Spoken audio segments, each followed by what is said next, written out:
haba kullum a ta maimaita muku magana ɗaya sai ka ce yara ba kwaji. Yanzu kuna zama gida ɗaya menene amfanin faɗa?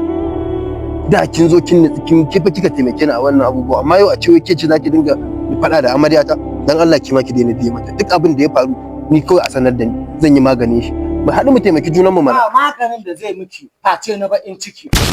girman annabi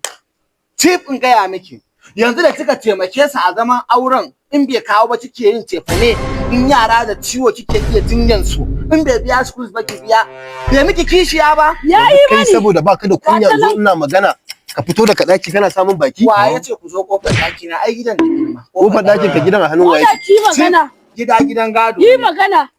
yara ba lafiya na kai su asibiti yanzu ko su mutu ko su yi rai ba abin da ya dame saboda na ƙara aure ko a dafa abinci ko a dafa a mutu da yunwa gidan ba abin da ya dame ni ka zauna da amarya amma kin ban kunya kin ban mamaki wallahi ya ishe ni aure na gode miki ba ni paper ba bai yau ni kike faɗa mu wayannan banzayen magaganin kin tsaya kina taimakon namiji haka zaki taimake sai gina kanka ka shiga hankalinka ne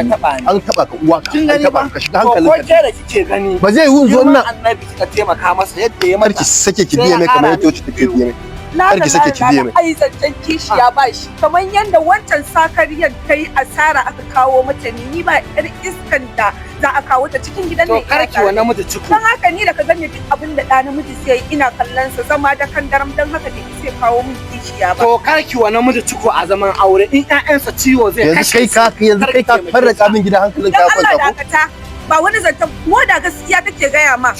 mu da gaskiya take gaya ma yanzu a gaban watan nan ba rashin mutuncin da baka dinga zuzzuba mu a gidan nan kamar rashin mutunci a gaban ta saboda cin fuska ki kake ce mata wai yanzu nan ita ta taimaka maka ka auro ni mata kama na duge ni ka je ka to yanzu ce kin yadda da maganganun ta ne yanzu ni da wannan wa zai faɗa miki a gaban ta faɗa ni dai na yadda na abun abin da bata taimake shi ta kama mai ragamar gidansa ba da bai auro ki ba ke ma in kika taimake sa billahi ladi in ya kawo ce fa ne a ci in bai kawo ba a kwana da yunwa da in ciwo zai kashe sa sai dai ya mutu wallahi ina bukatar ka ta biya kika taimake sa girman bukatar ka ta biya ko mata biyu shikenan wanda ya isa moda maganan ki zan bi in na karo mata biyu a karkashin ka su zauna ko ba a ƙarshen su zauna ba da Allah kai dai maka shiga hankalinka da ni ka zo ka har ga tsamin gidan hankalinka ka kace samu da zaka ajiye mata hudu da cikin gida da ƴaƴan ka filin gado a haka nake samu kake daukan abincin an zuba ma a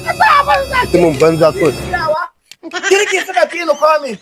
in ba mazaune ba me za su gaya min matan naka tunda kace sai kai mu wa'azi billahi da sai mun gwabza sai mun kai ruwa rana da kai